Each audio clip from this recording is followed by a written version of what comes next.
नमः चंडिकाय माता की जय। 7वां अध्याय इस प्रकार से है। महर्षि मेधा ने कहा कि दैत्यराज की आज्ञा पाकर चंड और मुंड चतुरंगी सेना को साथ लेकर हथियार उठाए हुए देवी से लड़ने के लिए चल दिए। हिमालय पर्वत पर पहुंचकर उन्होंने मुस्कुराती हुई देवी को, जो सिंह पर बैठी हुई थी, देखा। जब असुर उनको पकड़ने के लिए तलवारें लेकर उनकी ओर बढ़े, तब अंबिका को उन पर बड़ा क्रोध आया और मारे क्रोध के उनका मुख काला पड़ गया, उनकी भ्रकटियां चढ़ गईं। उनके ललाट में से अत्यंत भयंकर तथा अत्यंत विस्तृत मुख वाली लाल आंखों वाली काली प्रकट हुई, जो कि अपने हाथों में तलवार पास लिए हुए थी। वे विचित्र खड्ग धारण किए हुए थी तथा चीते चर्म की साड़ी तथा नर मुंडों की माला पहन रखी थी। उसका मांस सूखा हुआ था, शरीर केवल हड्डियों का ढांचा था। जो भयंकर शब्द से दिशाओं को पूर्ण कर रही थी, वे असुर सेना पर टूट पड़ी और दैत्यों को भक्षण करने लगी। वे पार्श राक्षसों, अंकुशधारी महाबतों, हाथियों पर सवार योद्धाओं और घंटा सहित हाथियों को एक हाथ से पकड़ कर अपने मुंह में डाल रही थी, और इसी तरह वे घोड़ों, रथों, सारथियों व रथों में बैठे हुए सैनिकों को मुंह में डालकर भयानक रूप से चबा रही थी। किसी के केस पकड़कर, किसी को पैरों से दबाकर, किसी दैत्य को छाती से मसलकर मार रही थी। वे दैत्य के घोड़े छोड़े हुए बड़े बड़े अस्त्र शस्त्रों को मुंह में पकड़कर क्रोध में भरकर उनको दांतों से पीस रही थी। उसने कई बड़े बड़े असुर भक्षण कर डाले, कितनों को रौंद डाला, कितनी उसकी मार के मारे भाग गए, कितनों को उसने तलवार से मार डाला, कितनों को अपने दांतों से समाप्त कर दिया। इस प्रकार से देवी ने क्षण भर में संपूर्ण दैत्य सेना को नष्ट कर दिया। ये देखकर महापराक्रमी चंड काली देवी की ओर लपका और मुंड ने भी देवी पर अपने भयानक बाणों की वर्षा आरंभ कर दी। अपने हजारों चक्र उस पर छोड़े। उस समय वे चमकते हुए बाण व चक्र देवी के मुख में प्रविष्ट हुए इस प्रकार से दिख रहे थे, जैसे मानो बहुत से सूर्य मेघों की घटा में प्रविष्ट हो रहे हों। इसके पश्चात भयंकर शब्द के साथ काली ने अत्यंत जोश में भरकर विकट अट्टहास किया। उसका भयंकर मुख देखा नहीं जाता था। उसके मुख से श्वेत दांतों की पंक्ति चमक रही थी। उसने तलवार हाथ में लेकर हूं शब्द कहकर चंड के ऊपर आक्रमण किया और उसके केस पकड़कर उसका सिर काट कर अलग कर दिया। चंड को मरा हुआ देखकर मुंड देवी की ओर लपका, परंतु देवी ने क्रोध में भरे हुए उसे भी अपनी तलवार से यमलोक पहुंचा दिया। चंड मुंड को मरा हुआ देखकर उसकी बाकी बची हुई सेना वहां से भाग गई। इसके पश्चात काली चंड और मुंड के कटे हुए सिरों को लेकर चंडिका के पास गई और प्रचंड अट्टहास के साथ कहने लगी, हे देवी, चंड और मुंड दो महादैत्यों को मारकर तुम्हें भेंट कर दिया है। अब शुभ और निशुभ को तुमको स्वयं वध करना है। महर्षि मेधा ने कहा कि वहां लाए हुए चंड और मुंड के सिरों को देखकर कल्याणमयी चंडी ने काली से मधुर वाणी में कहा, हे देवी, तुम क्योंकि चंड और मुंड को मेरे पास लेकर आई हो, अतः संसार में चामुंडा के नाम से तुम्हारी ख्याति होगी। नमः चंडिकाय माता की जय। नमः चंडिकाय माता की जय। दुर्गा सप्तशती का 8वां अध्याय इस प्रकार से है। महर्षि मेधा ने कहा कि चंड और मुंड नामक असुरों के मारे जाने से, बहुत सी सेना के नष्ट हो जाने से असुरों के राजा प्रतापी शंभु ने क्रोध युक्त होकर अपनी संपूर्ण सेना को युद्ध के लिए तैयार होने के लिए आज्ञा दी। उसने कहा, अब युद्ध नामक 86 असुर सेनापति अपनी सेनाओं के साथ युद्ध के लिए जाएं और कंबू नामक 84 सेनापति भी युद्ध के लिए जाएं। कोटि वीर्य नामक 50 सेनापति भी, धौर्मकुल नाम के 100 सेनापति भी प्रस्थान करें। कालक, दो हृदय, मौर्य, काल के ये दैत्य भी मेरी आज्ञा से सचकर युद्ध के लिए कूच करें।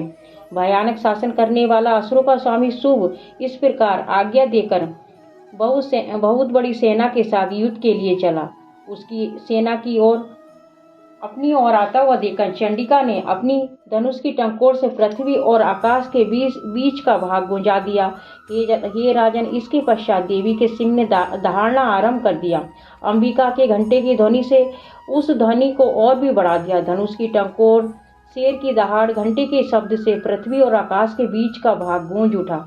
इसके साथ ही देवी ने अपने मुख और भयानक बना लिया। ऐसे भयंकर शब्द को सुनकर राक्षसी सेना ने देवी तथा सिंहों को चारों ओर से घेर लिया। हे राजन, उस समय दैत्यों के नाश के लिए, देवताओं के हित के लिए ब्रह्मा, शिव, कार्तिकेय, विष्णु तथा इंद्र आदि देवों की शक्तियां, जो अत्यंत पराक्रम बल से संपन्न थी, उनके शरीर से निकलकर उसी रूप में चंडिका देवी के पास गई।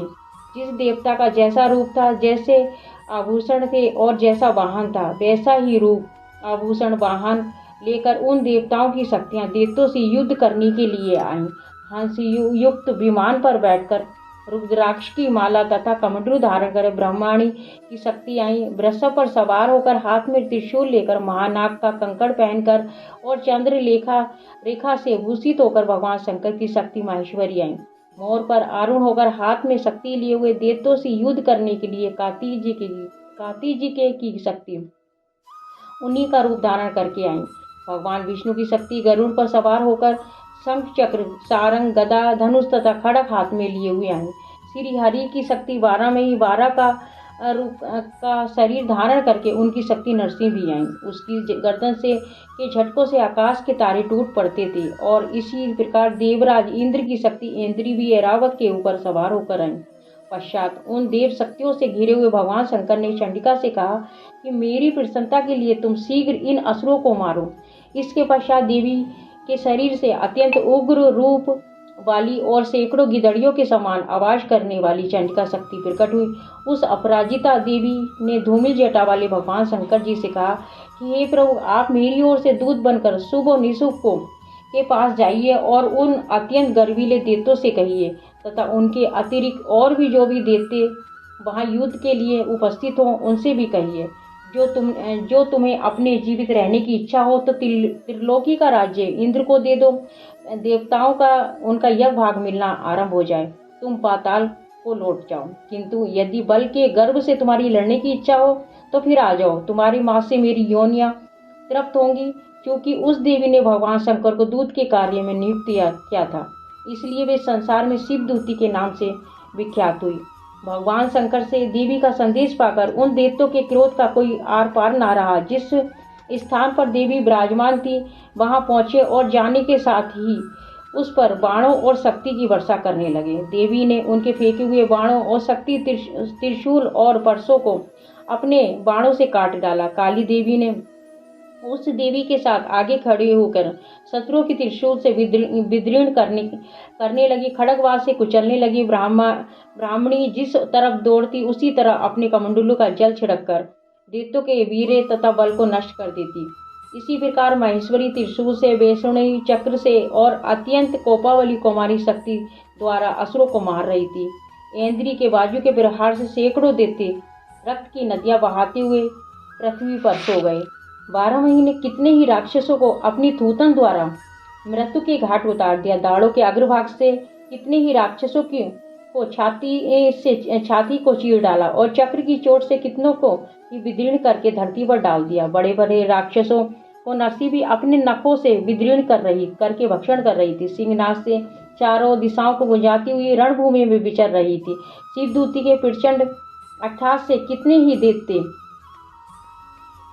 दैत्य भयभीत होकर पृथ्वी पर गिर पड़े और उनके गिरते ही उनको भक्षण कर गई। इस तरह क्रोध में भरे हुए मातगणों द्वारा नाना प्रकार के उपायों से बड़े बड़े असुरों को मरते हुए देखकर राक्षसी सेना भाग खड़ी हुई और उनको इस प्रकार भागता हुआ देखकर रक्तबीज नामक महापराक्रमी राक्षस क्रोध में भरकर युद्ध के लिए आगे बढ़ा। उसके शरीर से रक्त की बूंदें पृथ्वी पर जैसे ही गिरती थी, तुरंत वैसे ही शरीर वाला तथा वैसा ही बलवान दैत्य पृथ्वी से उत्पन्न हो जाता था।